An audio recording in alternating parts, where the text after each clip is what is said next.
On today's Fellowship of the Rink, we have hockey royalty Lou Nanne to discuss the Tourney and USA hockey. Producer Isha steps in to talk Gopher hockey and state tournament excitement. Joe Smith brings you the latest Minnesota Wild news as we approach the NHL trade deadline. And finally, my Judd's Buds co-host, Spoke Z, joins to cover this week's NHL Hot Takes. This is all brought to you by our incredible friends Waggle Golf, 9 Mile Brewing, and Barrel Theory. Now let's start the show. All right, Isha. Your Minnesota Golden Gophers have locked up their share of the regular season title, but do forfeit the bye and will be playing against Notre Dame this weekend. But we've got to be excited about how some of the guys stepped up this weekend. I know it would have been nice to sweep Penn State, but this is a team that's absolutely buzzing. And to see guys like Nevers in particular step up, but you got guys like Kurth and Wood who are clearly feeling it now. Gophers on the rise. Dude, it's exciting. It's exciting. And I know you and obviously Joe cover the Gophers way more than I do. I definitely get on the bandwagon towards the playoffs, and obviously when the Frozen Four comes closer. But since living here, I have gotten a lot more into college hockey, and since we've been actually interviewing a lot of these kids on site, it's encouraged me to follow them a little bit more. And yeah, this season it's been awesome. There's been some downs, mostly ups, and man, this last week in particular was great, and I'm just excited now to follow the goaltenders a little bit more closely since we had the pleasure of talking to them a couple weeks ago, but it will be featured here. That's right. Next week we'll have that dropping. We sat down with Nathan Airy and, of course, Coach Pods. But very fun interview. Great guys, and you can just see how tight that crew is. And it's huge. Well, I was just gonna say most of the year, right? I was just gonna say, just the goaltenders and just the rest of the guys, and the way the goaltenders talk about the guys, and vice versa too. Yeah, it takes a tight group to win a championships, and it seems like every year that the Gophers just have a culture that if you want to play there, you kind of operate a certain way, and I can see that in every single guy that we've talked to. And it's a culture of winning, but it's also a brotherhood as well. And there's a lot of competitors, but there doesn't seem to be a lot of egos, as they all always have encouraging things to say about each other, even in some of the more comical questions that you throw at them. Yeah, and I think that's going to be huge down the stretch too. Knowing Soulier's taken over the net, Nathan Airy wants the net back, but is very supportive, and they're cheering him on. There's definitely teams in college hockey, across all hockey, where that could turn into a toxic relationship really fast. And the fact that they do have their back and that they're boys, you just can't help but feel good going in, especially if Soulier falters or gets injured or anything. I have no concerns with Nathan Airy being the guy that jumps in and the guy that we ride. It's just, as things sit right now, Soulier has done everything he needs to show that he's the guy. So that's good. And playing games, Bob Motzko prefers it. We all know year after year he says he doesn't want that first round bye, gets you off your game. Get a 3-game series. Hopefully it's only 2 against Notre Dame this weekend. And the path actually got easier too. Not easier, but more favorable for the Gophers with just how they've had tougher battles with Penn State and Michigan. They line up Ohio State. The hope is that they're playing Michigan State in the championship, and I think we're pretty safe. I think it would take something pretty crazy for the Gophers to not be a 1 seed and representing probably the Fargo Regional. I don't know. I'm getting ahead of myself here, and I'm really only thinking about the postseason tournament. The Big Ten tournament matters, and it's good to be riding a high going into the NCAA tournament, but I'm not. I don't know. The Big Ten tournament really doesn't mean a whole lot. I think the fans care about the big one, but obviously the program, the players, the coaches in particular, they're no, this is still a part of the process, a part of the season, and we need to be ready going into the big one. For sure. And it's going to be tough, too, because this first weekend, maybe there won't be a great showing of fan support, given that no one already had tickets. And they're going up against the greatest hockey tournament that exists across any league out there. You know, I mean, Isha, you can speak to this because I'm pretty sure when you moved here, you laughed at me when I said how good of a tournament the state hockey tournament was, mostly because you were going to compare it directly to the Mem Cup. But why don't you just go ahead and tell everyone how many times you texted me to confirm that I got tickets this year?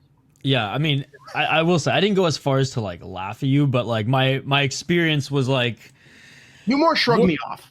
was like World Junior Championship and Memorial Cup, which is the CHL Championship, which is just a huge, not even just like game, but just like a whole weekend of festivities up there in Canada celebrating junior hockey.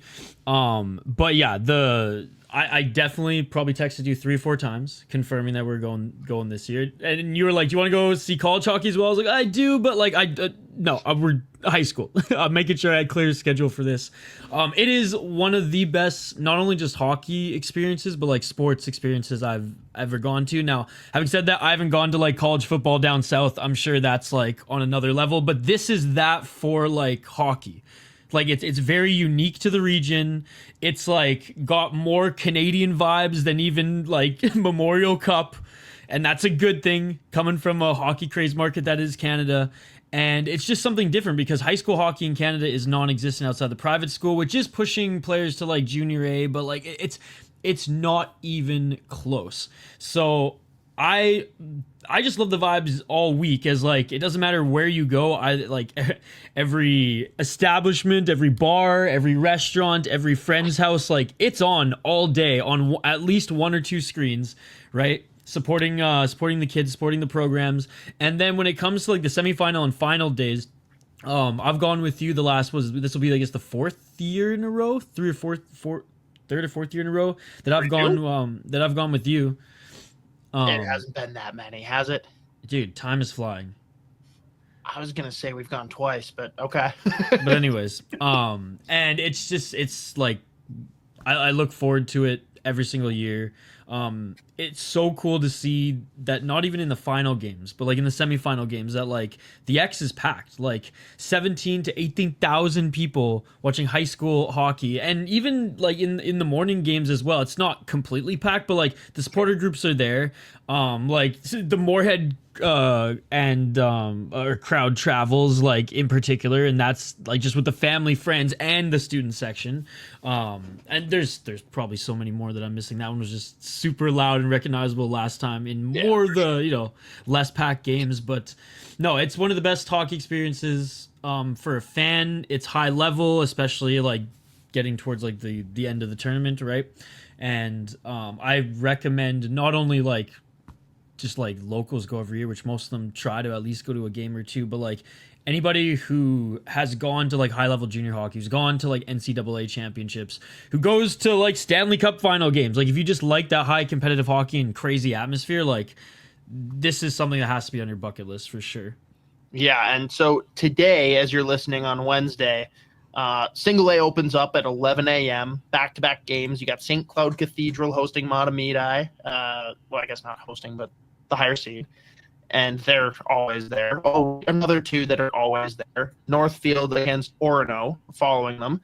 Then for the night slate, it's 6 o'clock, Hibbing versus Laverne, which I'm weirdly a little sad that Hibbing is the one seed because like I always have pulled for them when they make the tournament. They're always like my dark horse team ever since, rest in peace, Adam Johnson.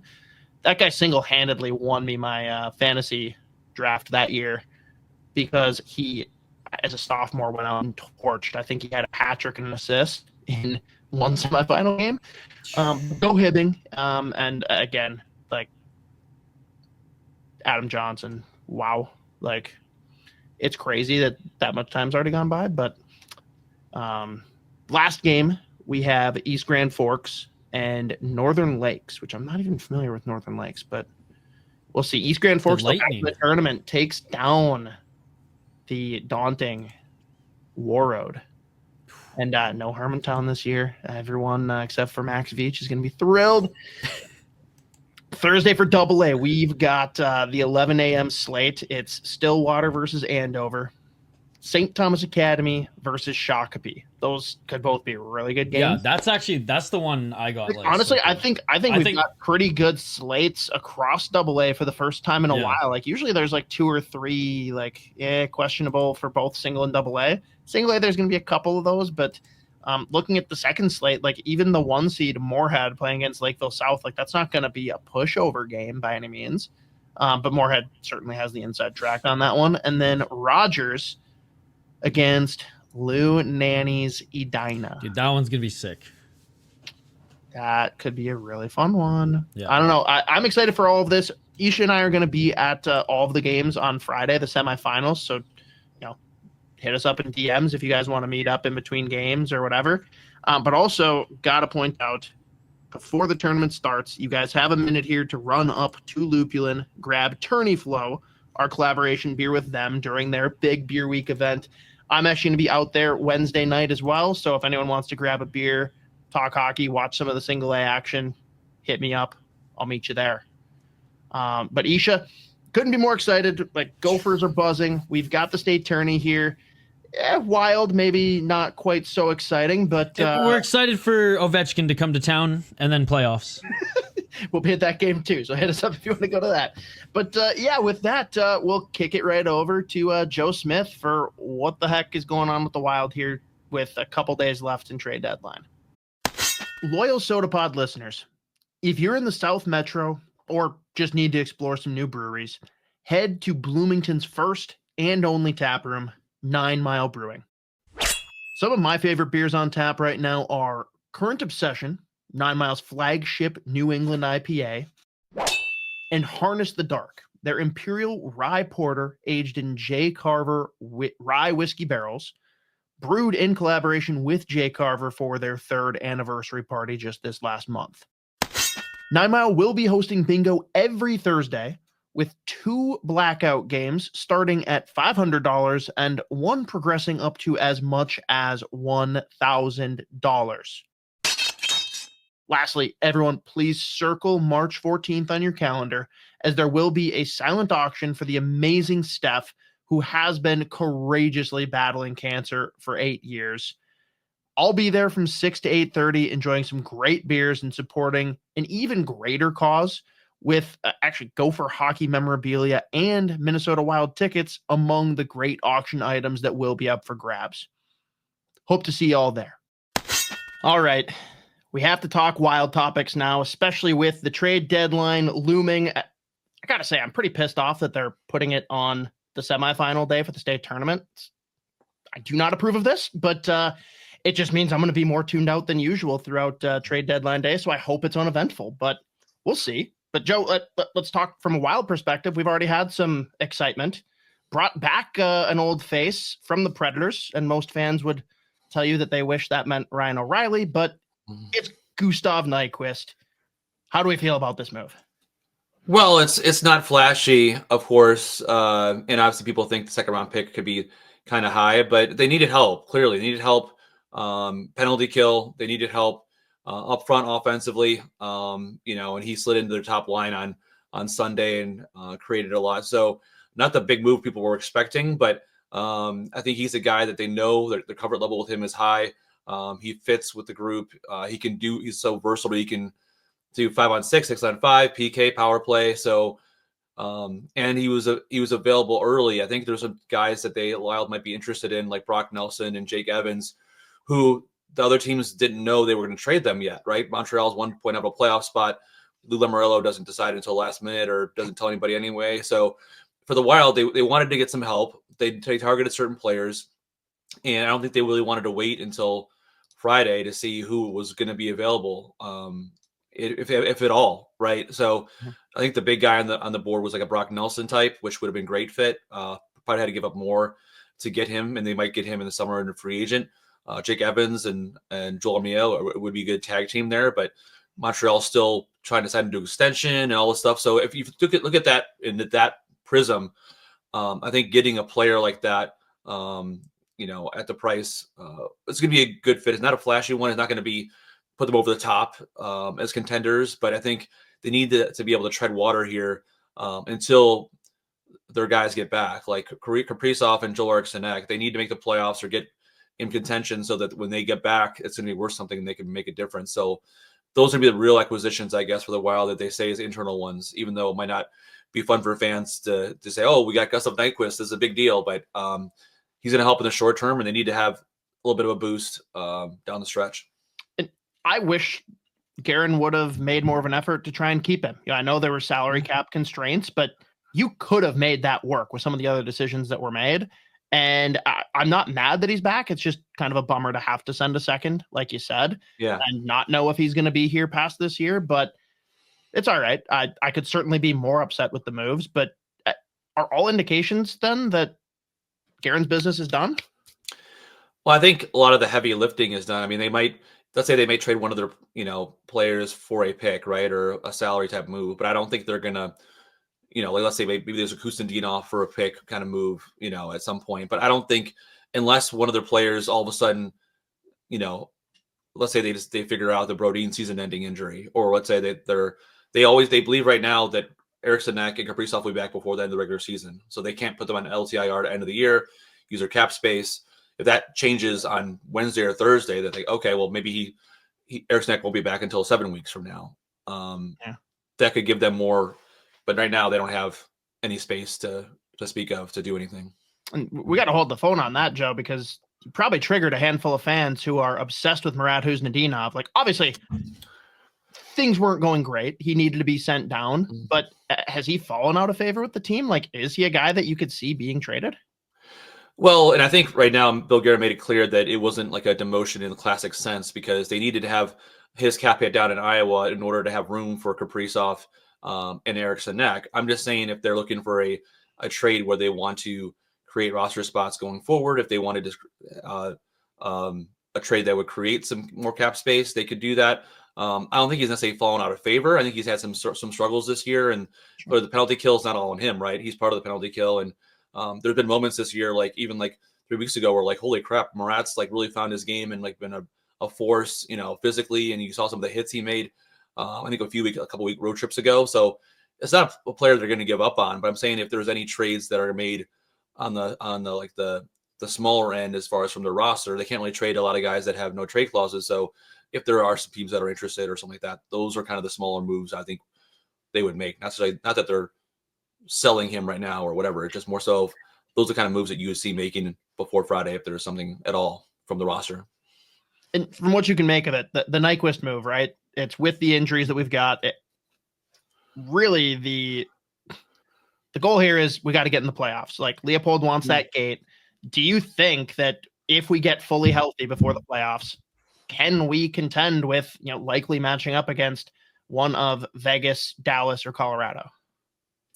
Well, I mean, I think they played Colorado, in the couple matchups they played them pretty well. Like the last game they were ahead, and then they had a stretch of like 10, 12 minutes where they were just not there and they pulled away. They won the last game in Colorado and they play again in March. So Colorado is still a dangerous team, but they're not quite as deep as they were in years past.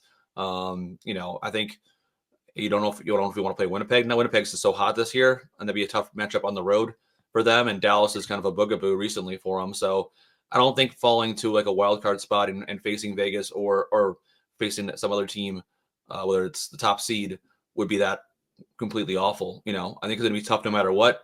They've been a better road team all year than a home team, so starting on the road won't hurt them. But I think overall there's not a lot of great matchups. But I think I think doing a 2-3 against Dallas again would just be like, oh my god, this is going to be another buzzsaw type moment for them. But they played with every team this year. They've been able to beat a lot of the good teams. Struggles against the contenders in the West that we've all written about so many million times. But I think just getting the playoffs and getting a healthy Kaprizov and Joel Eriksson-Ek with a runway for them to be able to get ready for the playoffs is the most important thing right now and see what happens. For sure. And you were a brave, daring soul putting up the request for hypothetical trade proposals that the Minnesota Wild could make. How many brain cells did you lose going through that? 498 comments. 498. and they weren't all like proposals. It was people fighting with each other and disagreeing or adding to it. So there might have been like 100 proposals or whatever. And again, the whole exercise is meant to be fun Yeah.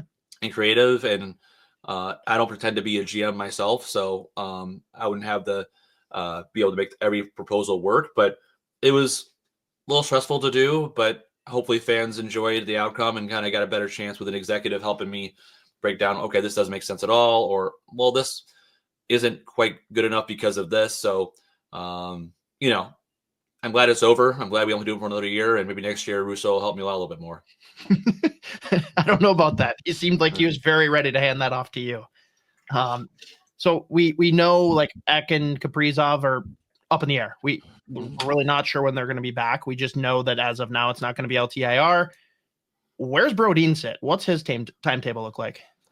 They say he's week to week, but they say it's week to week where he's back before the end of the season, so not like long weeks, right?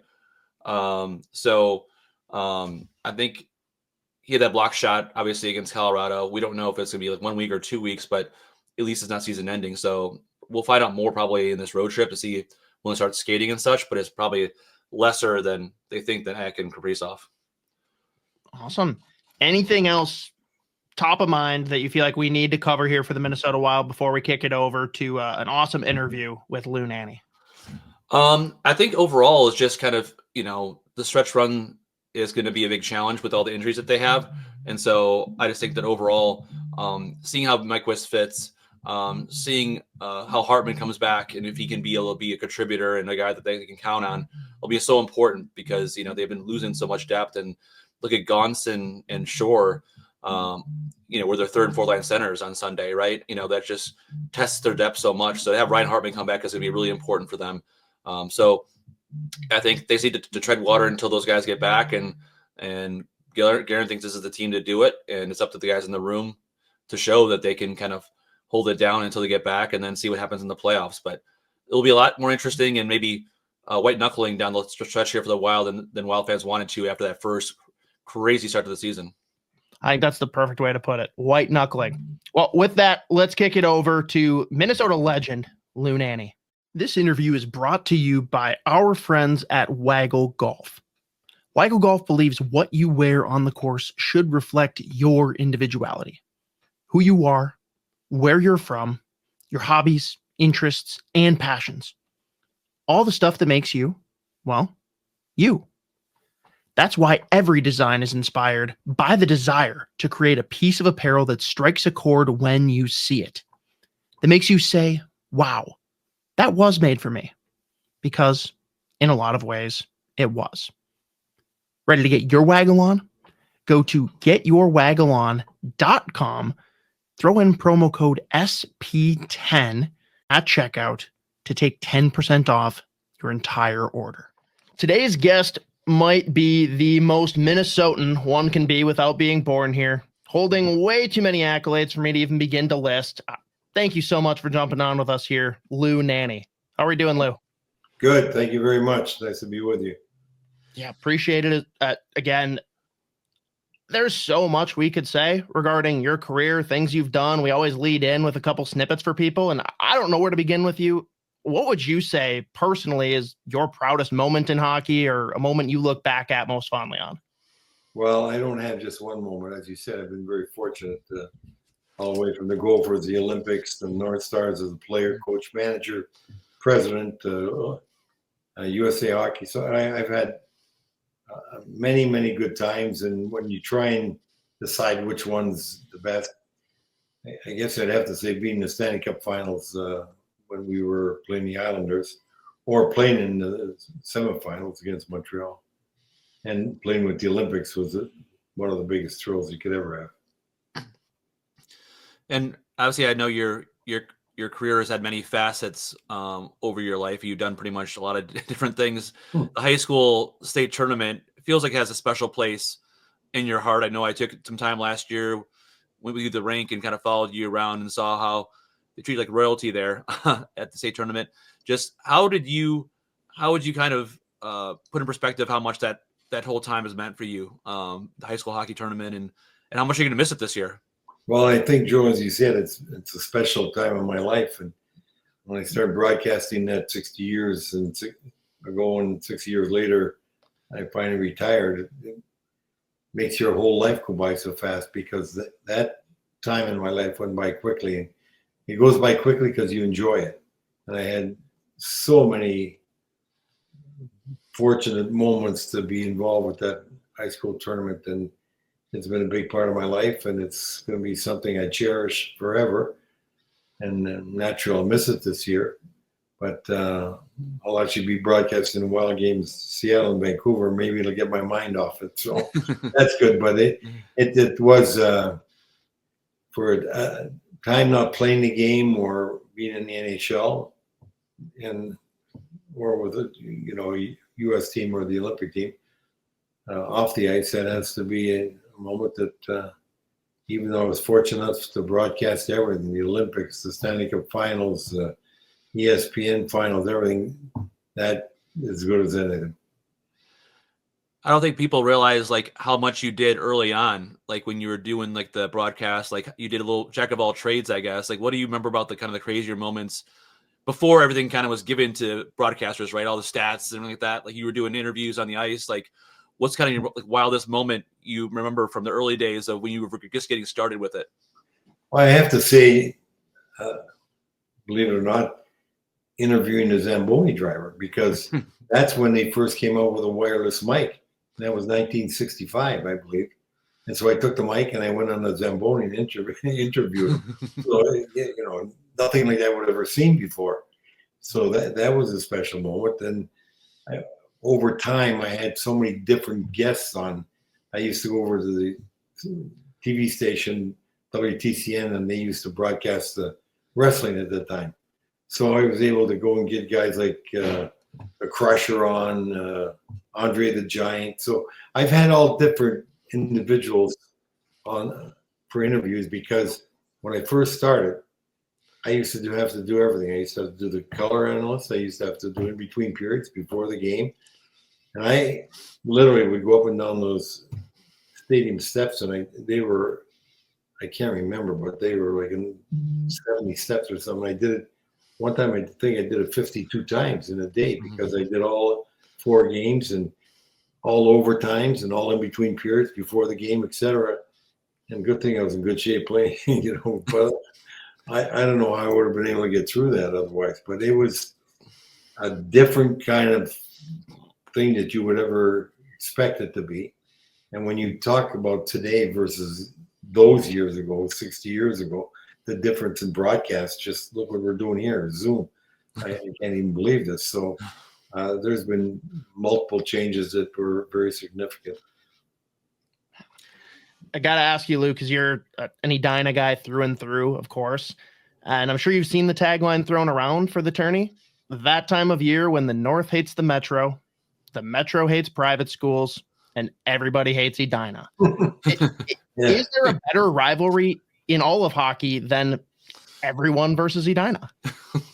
No, and I guess you'd have to say that it started because I actually moved into Edina after I graduated, because a couple of years after we were married, we had twin boys, and I said to my wife, we got to go someplace where they can skate. And at that time, there was only the Minneapolis Arena on DuPont. There was St. Paul, the center there, and Aldrich, I think, was the only other one. So they were building Edina, and I think it was 1965. So we moved into Edina so our kids could skate, and we've been there ever since. And it reminds me of my hometown, because growing up in Sault Ste. Marie, Ontario, we were the team to beat. We never lost in the Sioux. We win every year. And so everybody hated us, and we were all from the neighborhood. We were all Italians. There's, and look at the Italian, myself, the two Esposito's, Ubriaco, Ravitch's mother was Italian, Boldros, Ronnie Francis, whose mother I grew up with.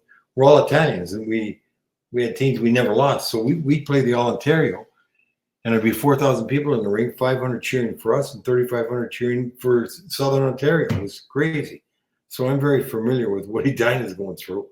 And it's just something that, it's like Kansas City went through this year. Everybody want to see Kansas City beat because, they won a couple in a row, and people get tired of winners, I guess.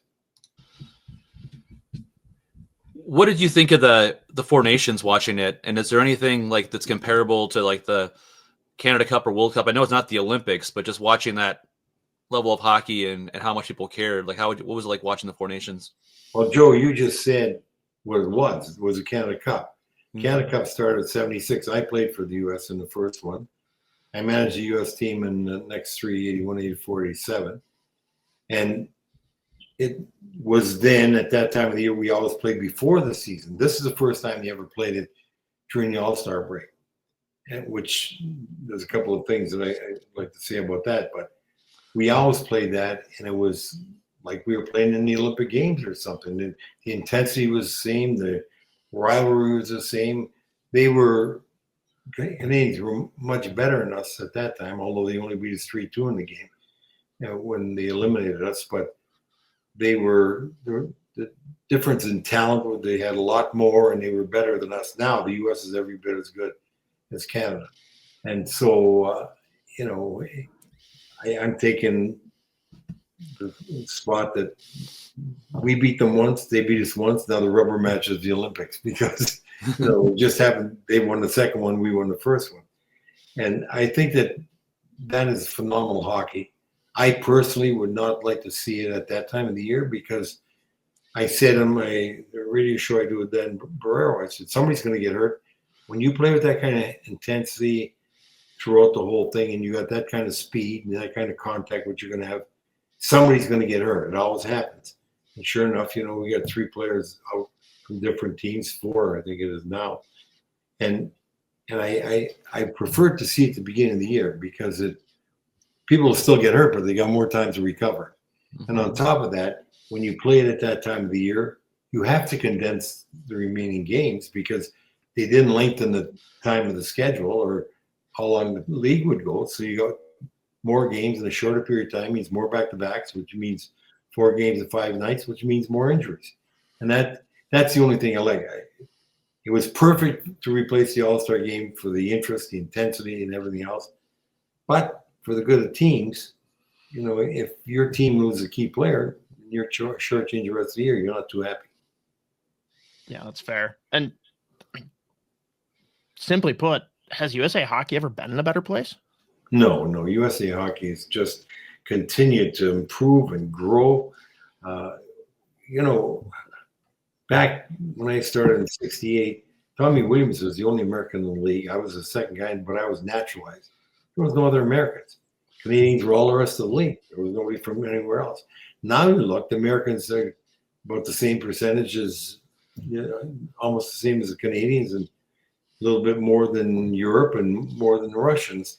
And it continues to grow every year. And the way USA Hockey's continued to develop young players, the way the teams have grown, the way the sport has grown, the way it's expanded, what the NHL has done has been magnificent, growing the game with USA Hockey. And we've got so many players in our country right now that it's no surprise that the U.S. is always going to be competitive in these international games because of the depth of the number of kids that they have playing.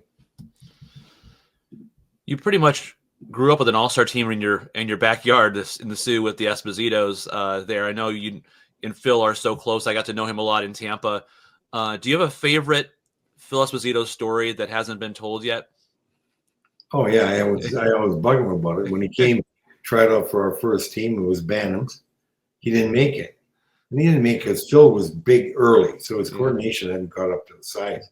So he went home crying, and his father worked for his uncle, Nick DiPietro, who owned Algoma Contractor. So I'll put a team in the league so Phil can play. So he put a team in the league and him so he could play. At the end of the year, as I said, we always won, so we get to pick a couple players, and we picked Phil up to play with us. And of course, he played ever after that. And as you know, he just grew. But what people don't realize, Phil didn't make junior A when he was 19, which is unheard of. Bobby Orr was 14 because of his size, again, the difference.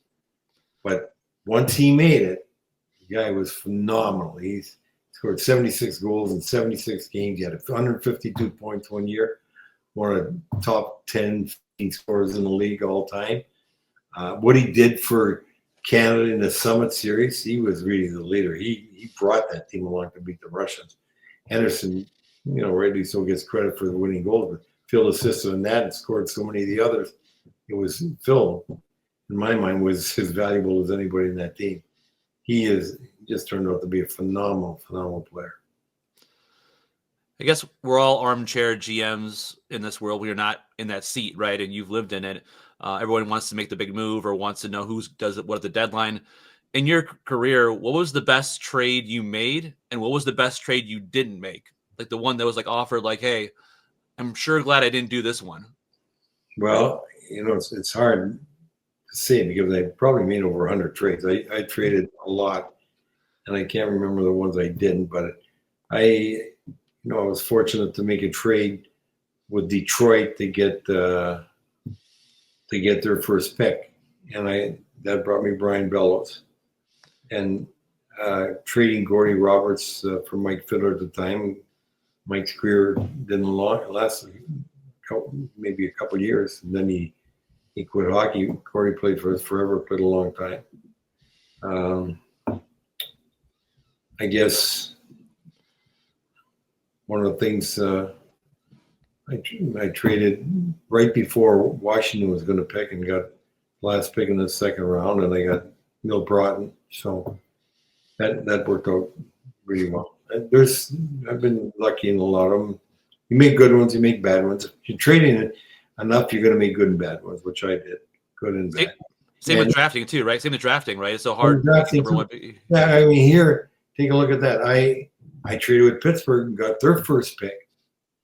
I remember specifically when I did it, I was watching our team playing the exhibition round, and our first round pick that year, I wasn't overly impressed with him. So I figured I got to make a deal with him before others, don't like him as much as me. So I traded him. I went in and I said, who might be the worst team in the league? And I figured Pittsburgh. And I traded him to Pittsburgh that night. And I got the first pick, which turned out to be the one that I picked Brian Lawton. But then we should have picked Fontaine or Yzerman. But we picked Lawton. And because we thought he was going to be a big center. Not that Brian couldn't play, he could play, but having the first pick, then you want a superstar. And we didn't get one because I made the bad pick there. And I think that people don't realize, like you just says, everybody wants to make the big deal. No, Joe, a lot of people can't pull the trigger. It's amazing to watch general managers freeze up. They can't make the deal. They think they want to make a deal, but they're scared to make a deal.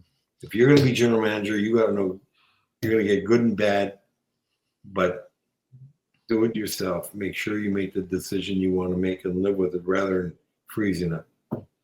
Do you feel like GMs have gotten like even more gun shy? Like I feel like if we go back a couple decades, like stars are moving all the time, and now it feels like most of them stay put for the most part. Well, it's not the GM's fault. They didn't have the flexibility we had. They got a salary cap now, so all of a sudden they're bound by a salary cap. We were never constricted by a salary cap. So there will be some guys that freeze up even though they have a salary cap, but it's not that they don't have the flexibility we had to make as many deals. Otherwise, there'd be more deals made than you see right now. The salary cap really restricts a lot of them. What do you think of the current Wild team? What do you think of what obviously had a lot of injuries, including? That's it. I like it when they don't have the injuries. Yeah. Billy's done a great job. He's, I like Billy because he's not afraid to make a move. He knows that what he wants to do, and he'll pull the trigger and do it. He's willing to live with the outcome. And as I was just saying, when you're general manager, that's the way you have to be. And when you're making a move, you could be right, could be wrong, but it's a move you believe in, you got to do it. And he's not afraid to do it. He's done a wonderful job for the Wild. He's pieced it together through really tough times with that salary cap to get a competitive team like he's done. So he's got to be recognized for coming up with a product that consistently is entertaining to watch, never cheats you on your dollar going to the game because they're going to work hard. And it's an exciting team that you never know the level they can reach. The unfortunate part, you don't know because they keep getting these serious injuries that would hamper anybody. Yeah. Going back to the tourney here, this interview will be going up next week to coincide with the tournament. And again, you've covered 60 of them. Like, you're well entrenched with everything from the fan sections, the antics on the ice from the players with the hair, the celebrations. Like, what does make the Minnesota State High School tournament so special? Just what you just said. Everybody's involved: the players, the fans, the bands, the schools. It is a culmination of a year of excellent hockey throughout the state coming together, with the end game being the opportunity to do something that very few people will ever get to do in their life, and that's playing the state tournament. And even fewer will get the opportunity and win it. And when you are striving for a goal, it's what you go through along the way that makes it worthwhile.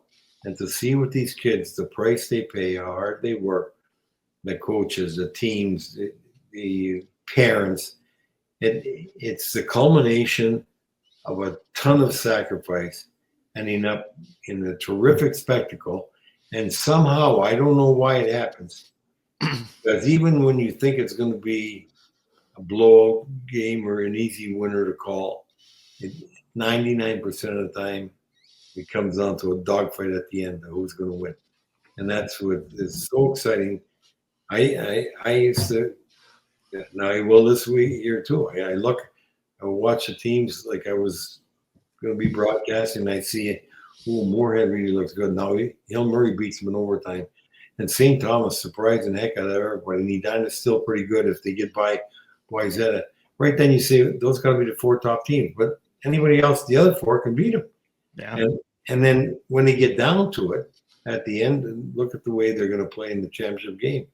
Should be a real good one again this year. Yeah, and I'm curious from your perspective too, Lou, with all the tournaments you've covered. Do you feel like for the high school kids, because it is very different than talking pro and college, we're talking one game. These are, high school kids. Do you feel like there's a lot of game planning for opponents, or is it more just resting on like, hey, this is what's gotten us here. This is our identity. Let's just stay true to that.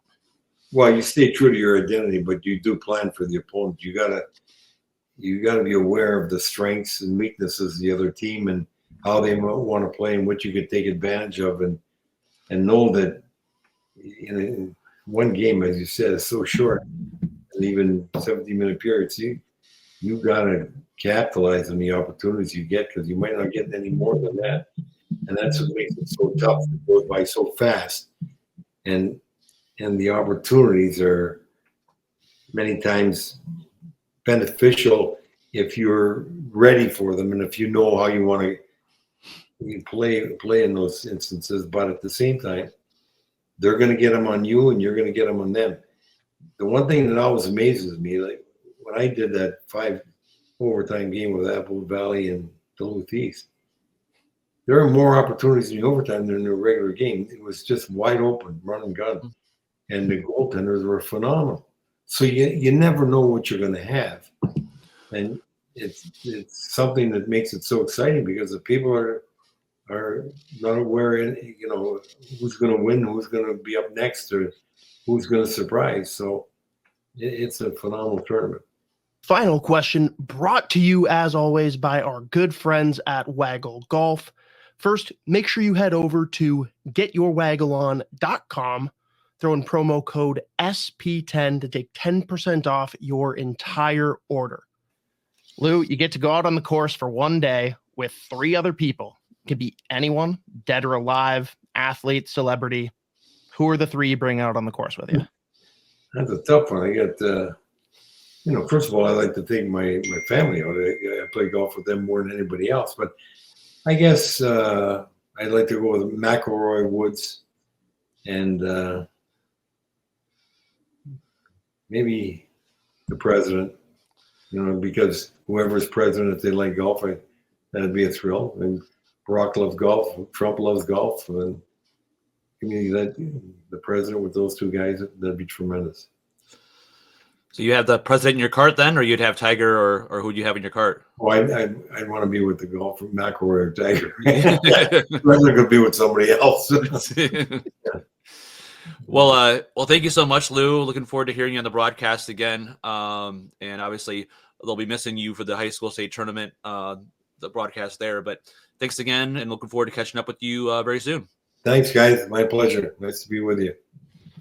Final segment, as every week, we have Keyboard Warriors, brought to you by our incredible friends at Barrel Theory Beer Company. Right now, crushing the beer that they have on tap at the X all season. Raindrops, their flagship IPA, all of March, pretty much all home games. Get out there, check them out. You can get their Raindrops at sections 112, 217, club level 36, and you can get their Crowlers at section 105. Got Spoke Z here, riding shotgun for these hot takes with you guys. Z, we got a couple interesting ones here. We were talking before we jumped on about some of the nonsense across the internet about what is or isn't a hot take, and most of the hot takes were very, very not hot. Hopefully we can bring a little bit of spice here. I don't know. At this point, I just don't care. I'm scrolling. I'm literally Googling because now I'm just in this group where I'm finding a bunch of funny ones where I'm like, people clearly were like, I don't have anyone to tell this to, so I'm going to pretend that this is a hot take and post on the internet, but they're getting some of the most vicious replies. And there's, at this point, been better off just keeping it in, especially because it's some of the most benign takes of all time. This is dying laughing, dude. I wish that you were brave enough to share with everyone which Twitter account you were scrolling to try and find hot takes, but we'll move past it. This is Reddit now, so we move on to Reddit. First one we have here is coming off of the Four Nations face-off. All-Star game is obviously like forever murdered. I don't think that's a hot take at all. But if we talk Four Nations, we got a great submission on the Twitter for how to make Four Nations facing off work. Those who are listening, you definitely want to go over to YouTube and look, because the visual here is very necessary. We've basically got a hockey rink that looks like, you can call it a cross, a plus sign, I don't care what it is. There's four ends of the ice, and all Four Nations will be facing off at the exact same time. I love this. I would pay a lot of money to watch this if there was like something on the line and I knew the players would care. My real question here, Z, is like, what's the format for a tournament like this? Like, do you say that it's like each team has 5 goals to surrender, and like once you get scored on 5 times, you're out, and the other 3 keep going, other 2 keep going after that? Or like, is it a team scores so many goals and they are out because they move on? Like, how would you want to score Four Nations facing off at the same time? Oh, okay. Initially, can we agree that the idea in general is very fun? Fun. It's one of those things where like, hey, is this a fun idea? Yes. Is it a good idea? No. Like in my head, I'm just like picture. I don't even know this. What doesn't even really make sense, but I'm just picturing the Kachuk brothers fighting each other in the corner somewhere. Like just got to it. I'm like, no, no, not. You're on the same team. You're still on the same team. But like, yeah, there's four nets. This is crazy. But like, pretending like, hang on. That's a great initial thought, though. You could literally have both Kachucks and JT Miller all fighting a member of 3 different nations. JT Miller would be punching himself in the face though somehow, dude. He's in the corner fighting himself. He's fighting his reflection in the glass. Like a goldfish. And somehow the Vancouver Canucks fans will still be like, that's our guy. Nope. I've got it even better. There is a fan over in the Sweden section holding up an Elias Pettersson like poster, and he's over there just going to. He's going Milbury. He's climbing the glass like, and JT Miller has. So I mean, oh no, now when you think about it, shoe. The commentary would be like the Royal Rumble, where it's like, and JT Miller has jumped over the glass, but we would need multicam live feeds like NFL Red Zone, or what was the version the NHL tried that was ridiculous? GoPros on every player's helmet. Everyone has to wear a GoPro, which I think we should be doing that. I agree. Constantly anyways.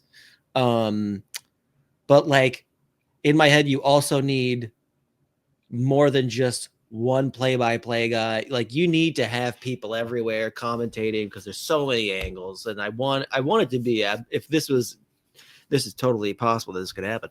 I want it to be as chaotic as possible, which again, like the first thing that popped in my head was somehow the Tkachuk brothers just ended up fighting each other in the corner somewhere. And they were like, all right, leave them alone. Let them sort that one out. But like, as far as the rules go, I like the idea of you get scored on 5 times, you're out. But at the same time, it's also very funny to me thinking about like you have to score 3 times and then you're like, once you score 3, you're done. And the last team that's just like 0 is just like. No, I think you could do it both ways though. Like, so the first team to surrender 5 goals is eliminated. The first team to score 5 goals advances, and then the other 2, like whatever's left, they just go head to head and see how it works out. But I think it's a very interesting thing where, like, let's say Finland, sorry to be mean to Finland, like Finland gets eliminated and there's just that extra little like cavern of ice where like players can go just like set up and chill. Like you got Quinn Hughes posting up behind Finland's net, like waiting to do some kind of weird, like wonky breakout. Let's just say that to throw another team in, they do a Team Europe. And this is the whole format the whole time. Just because there's a lot of really likable players that would be on Team Europe. Like imagine while these 4 teams are going at it, David Pasternak's wearing a purple jersey and he's only offense for every team. just like the always quarterback concept. I love that. He is just taking the red line and unleashing clap bombs on unsuspecting goals. Here's my question: who is the most lethal, like blue line shot guy? Who is the defenseman that is the most lethal shot from the point current day? Well, Team Europe might invite. No. Period. It doesn't have to be Team Europe. Just any player. I mean, Martin Ferk hit that puck like 109 mile or like 111 something. Wait, do you just bring Chara back? You bring specialists. Either Weber or Chara sits at the center dot, and if you give it to him, he just fires at one of the nets that's not yours, and that's it. That's all that happens. Yeah. Here's another question though: how many pucks are on the ice at once?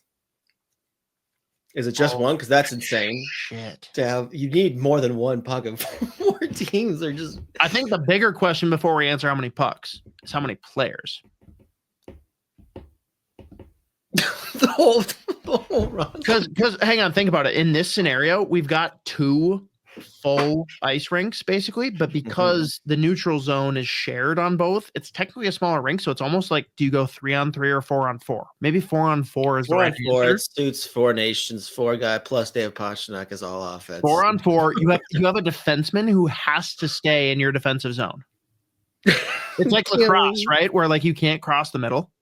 So you have a defenseman who's stuck in the defensive zone. And granted, if a forward wants to stay back and let him go, they can, just like lacrosse. And then at center ice, there's a neutral player who, if you pass him the puck, he's ripping it, just not at your net. That's all you know for sure. Yep. And again, I will firmly, I demand at least 2 pucks, because I think you should get 2 goals if your goaltender scores, because the goalie's paying attention somewhere else and they just rip one home. I just what I'm imagining right now is like poor idea. Poor Philip Gustafsson in the Sweden net, and you've got McDavid and Matthews both coming at you from opposite sides. It's like, wait, what do I do here? And then they're so bold as to pass across to each other and then both shoot and score. It's like, what do I do here? Boy, that highlight would make rounds and rounds and rounds and rounds, and we'd have even more people being like, yo bro, what's this hockey thing? Hey, I'm a fan now. Can you imagine? And by the way, the last 10 minutes are exactly why NHL /hockey fans can't have anything nice because we had one fun tournament and here we are trying to come up with the most insane idea of all time and ruining it a month later. No, Just we kidding. are, It's the best. We We're are enhancing it. How dare Mhm. you? Mhm. And let's be real. Like, the All-Star game is dead. It is. And you can't do the Four Nations face-off ever again. It's dead. This is the only way you could reincarnate the Four Nations face-off. I brought up with Joe last week on the Hot Take segment, or maybe it was with you. I don't even remember at this point. But just like the idea of doing like reality TV, right? Like having the players, instead of playing hockey, like have them show up and like compete in Survivor or Traders or Big Brother or something. I like that. That would be very fun. Imagine a Survivor and how much of a fuck, or I can't remember if I can swear on Fellowship. Yeah, you can go for it. Okay. How much of a fucking rat Brad Marchand would be in Survivor, dude? He would have the most diabolical ideas. He would be. He'd have the idol. Yeah, no, he would. I like that idea. I like that idea, though. Some reality TV stuff. I think it'd be very entertaining. You get to know the players more, just like the Amazon series, except they're like going head to head.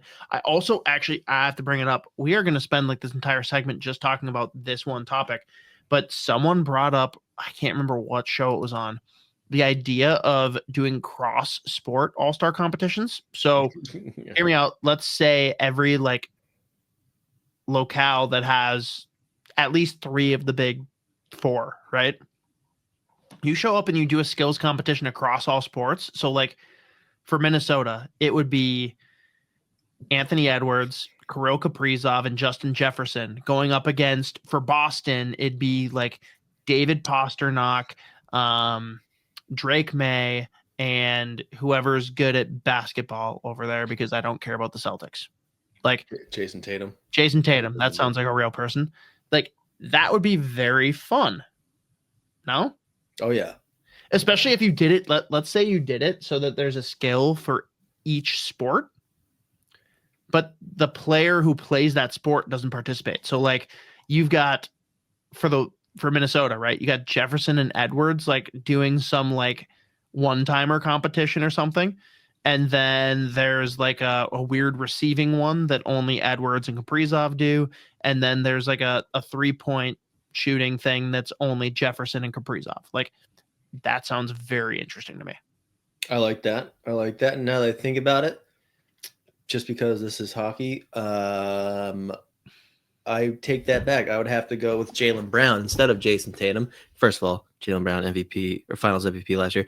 Second of all, Jason Tatum's good buddies with fucking Matthew Tkachuk, and when the Bruins played the Blues in the Stanley Cup, went to school. Tatum was aggressively rooting for St. Louis, and everyone was like, "Fuck you, man! Like, come on, dick."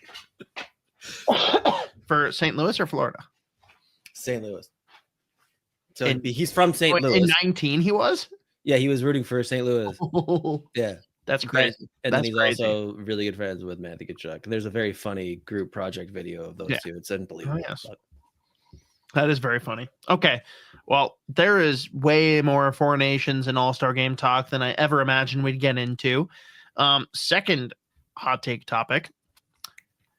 Bob Motzko got exactly what he fucking wanted.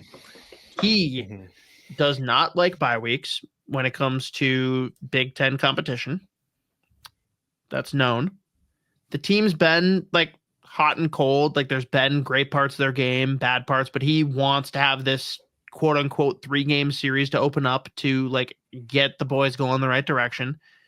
But they managed to tie for the regular season share, a share of the regular season Big Ten title, which got him his $40K bonus. Like it literally couldn't have worked out better. Bob planned this. You won't convince me otherwise. And he's a genius. And the idiots out there who are saying that he's a problem for the Gophers, he was a problem for St. Cloud, I just dismiss everything you say, because the Bob Motzko iteration of the Gophers, I'm obsessed with. Granted, Tampa Bay didn't work out the way we had hoped. He has done so much more for the Gophers in a short period of time than Don Lucia did over a very long stretch of time and made us all very sad. Although he gave us the one great quote. I don't know if you heard this one, Z. They asked him why his son, Tony Lucia, was getting so much ice time and why he was playing on the power play. You know what his response was? No. I'm sleeping with his mom.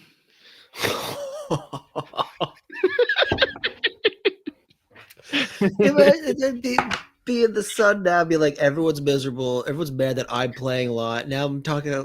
Here's my dad talking. It's pretty good. But, I mean, spot the lie. Bob Motzko planned all of this. It worked out exactly as he wanted. He gets a share. He gets $40K bonus and still doesn't get the first round bye in the Big Ten tournament. Yeah, and I mean, when you look at Notre Dame, they've won 10 games, but they've beat Minnesota, they beat Michigan. But at the same time, like, first of all, I love Bob Motzko. Anytime that he can get $40K, love it. So if he's got good vibes going into the Big Ten and then into like the tournament, like, pair that with the fact that next year World Juniors is in Minnesota. Like, just get all the good vibes. He's setting himself up for success here. Who's going to be coaching that team? I forgot about that one. It's probably going to be Bob. That's what I was. Okay, I was like, wait, am I missing something? Because I was insinuating. I was like, and he's gonna, if he gets himself. I mean, he should be coaching that team next year. But what a great play, by the way, from we all love him, right? Fearless leader of Denver, but he won back-to-back, and he knows the team's not as good next year. Great time to get out. Great time to get out. A+ stuff. So again, Bob's giving himself great vibes going into the Big Ten. Great vibes going into the tournament. They do this thing. You got World Juniors next year. It'd be insane if they didn't have him coach World Juniors. It feels like it'll go that direction, but we'll see. I mean, his number one player is going to be Brody Zemer, so why not? Let's look at the suit. Look at the suit. Again, anyone that's listening on audio, you better go over to the YouTube and check this out because the suit Bob has is immaculate. It's Michael Russo approved. And the pose, he must have. He's like, let me just post up right here. Very chill. The perfect form. Love it. Just throwing out the vibe. The last one that we have here. This one's a little obscure and a bit of a stretch, but it'll be a good conversation, I'm sure. What would make for the most exciting offseason if you have no team allegiance and don't get offended by either of these teams improving? I'm firmly under the impression that the San Jose Sharks signing Mikko Rantanen and the Chicago Blackhawks signing Mitch Marner is the most fun we can possibly have this offseason. Rantanen is the perfect fit to throw in alongside a Macklin Celebrini, who is the premier setup guy. Brings in, Rantanen brings in the size, brings in the goal scoring touch, whereas Marner's the opposite. He comes in with all the playmaking ability to set up what should be an elite goal scorer in Connor Bedard.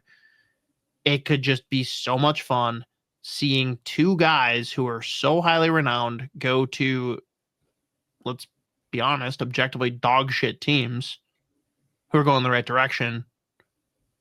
This would be a lot of fun as long as you don't hate either of these teams, which I fucking hate the Chicago Blackhawks. So yeah. I'm like, yeah, first of all, fun. Very fun.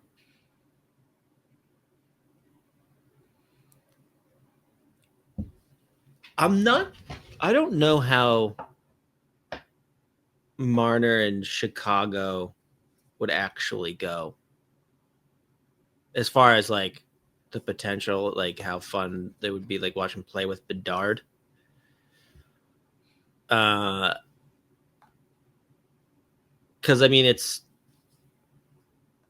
still a step down obviously from where he is now. He's played a lot with Matthews, is his setup guy, one of the best goal scorers on the planet at this point, better than Bedard obviously. But depending on whatever other moves might happen, because if obviously like this is a crazy scenario, but like if both teams are like, no, we have to go all in now, like that we've been so dog shit for so long that they actually went out and made a couple other moves to like both. I'm trying to think of some other ones that could be under the radar but incredibly effective moves, because I mean it's going to be a ton of money for both of those guys regardless, and I haven't even looked at what the cap situation is for the Sharks or the Blackhawks. I can't imagine anything. Can't imagine it's much. Can't imagine they've got much on the books. But like weirdly, the idea that is the most fun to me is just that like Rantanen with Celebrini. Macklin Celebrini is so fucking good at hockey. What he's doing this year as the youngest player in the league on a bad hockey team is insane. So the idea of like him and Rantanen playing together, like I just love watching Rantanen play because he's like kind of a giant rat, but also like the ability for him to score and set up without, I swear to God, it looks like his stick just doesn't move, but like he's so big and strong that he just like rifles the puck like shelf from deep, and his passing is sick and he's really fun. So I'm all in on that. What if John Tavares also went to Chicago? Hey, I heard there was some fun happening, so I thought I'd come on over and simmer it down a little bit. I heard Mitchie and his dog were going there, so I'm in. Oh, so you know, good group. Actually, that's the move. What if Mitch Marner and Brad Marchand went to Chicago? On the line, they have to play together, stall right next to each other. Like, I don't care if they play together. The stall next to each other is required. Do you think Brad Marchand would leave Boston if he's not playing alongside his best friend and favorite player in the league, Mitch Marner? It makes sense. He said it a million times. He's his favorite player in the league. He called him Mitchie, mic'd up. Mitchie. They shared a stall. Now, I gotta say though, the one free agent that I'm going to be very outspoken about, he needs to end up in either Minnesota or Pittsburgh. Does his first name start with N? It probably does. What's the last name start with? E. Does it end in Lurs? Mm-hmm. Yeah, that's the guy. Mm-hmm. If Nikolai Ehlers ends up in Minnesota or Pittsburgh, I will do backflips. Like literal, like there will be a video of me breaking my neck trying to do a backflip. If that happens. Happily. But yes, and on top of this, I gotta say, like we talked about it on Judd's Buds, but I have to throw it out here. Chicago's been in the rebuild for 1 or 2 seasons longer than San Jose. And it feels like San Jose has been doing the rebuild better. Because they both suck, but everyone's excited about the Sharks. They're fun to watch, and the Blackhawks are not. And you've seen the Sharks move on from players, and they have subsequently brought in their goalie of the future. Blackhawks now following suit, sending out a Seth Jones, bringing in a Spencer Knight. Are the Blackhawks like the senior that's cheating off of the sophomore, like trying to do everything they can to just copy their friends in the Sharks who are basically on the same trajectory? Like basically the idea is that 5 or 6 years from now, these two are fighting each other every year for who's going to represent the West in the Cup final. Mm-hmm. And I'm very heavily leaning Team Sharks so far. It's crazy too, because like last year, the Sharks obviously before the season started go out of their way to tank, and the tank went so unbelievably bad that it was like, okay, we knew you were tanking, but this is insane. To the point where the GM had a meeting with the players about the team that he purposely tanked, but they were losing too hard. They lost like 400 games in a row. And of course they ended up beating Edmonton because Edmonton was in that shit show of their season. Hang on. What the toilet bowl dude was so funny. Hang on, what would this year's equivalent be though of like a really good team that gets beat by the Blackhawks on like both of them going on opposite streaks? Like who is this year's version of the Edmonton Oilers? And Nashville? No, Nashville sucks. I know, but they weren't supposed to be this. They weren't supposed to be bad at all. I went like I'm saying Edmonton like who is good like Edmonton, who could be like on like a 9-game heater while the Blackhawks are on like an 8-game losing streak and then lose to the Blackhawks 3-2 and be like, what the fuck? Like, is there a team that like would? I don't know. No, because I've lost my question. No, I mean, because like that game, it was like Edmonton was like also right in front of the Sharks. They were so bad, and that's why it was so funny. Oh, that's right. They were doing really bad. You're right. Okay, so yeah, Nashville makes sense, son. That's why it was so funny. It was just like, holy shit. But like at that point, or like even before that, like literally Greer had a meeting with the players that he signed because they were losing. They were like, I knew you. Imagine how that meeting went. I know you guys suck, but like not this bad. I know how terrible you are. I signed you, but you can't do this bullshit. No, hang on though. That wasn't the GM. That was the coach being like, all right, boys, if you wanted me out, you could have fucking told me. Like, yeah, it's fucking seriously. But they didn't fire him after that game. They waited one more game, and then like, okay, now you're gone. Yeah. Bye-bye. But it was crazy though that like the Sharks had that. Like they tanked too hard for their own sake. But like since that point, like they've made a bunch of like pretty good moves and they brought in players to play with guys like Celebrini, Smith. And I mean picked up guys for literally like Jake Walton for free. And at no point has anyone been like, oh, this isn't looking good. Like it was a brief, complete shit show. And then they fix it. Chicago's just been like 2-3 years of an absolute like bottomless pit of awful hockey. And then you go out, you get Bedard, and it's like, this is a kid that is a generational hockey player. And even still, they're like, tell you what, I don't know when this is going to get any better whatsoever. But the fact, again, they bring in, again, like the Jones trade worked out. So that's a good starting point. They've drafted a couple of players the last couple of years, but like, it is crazy. It's like the NHL team, like it's been like, even if these kids come in and are good, that's 3, 4, 5 years away. Right. But like the Sharks have made enough moves where it's like, okay, we see light at the end of the tunnel, and like Celebrini's come in as one of the most mature young like rookies of all time, as far as just like how good he is immediately. They got the Will Smith that's not going to smack Chris Rock. Exactly. It's early. It's early. He might. Togo. No. Yep. But yes. All right. Well, again, shout out to our incredible friends, Barrel Theory Beer Company.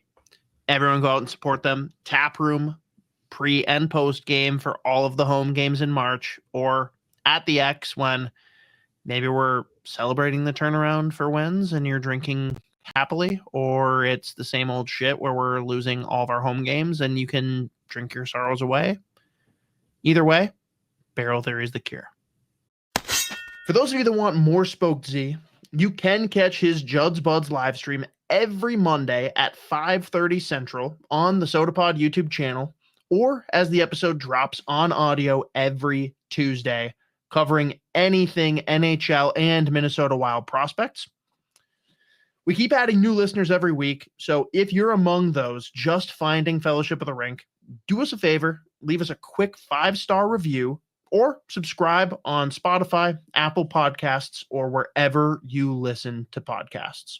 Tune in next week for an NHL trade deadline recap and great interview featuring Liam Souliere, Nathan Airy, and Coach Brennan Pottersay of your Minnesota Golden Gophers. Until then, you stay classy, stay to hockey.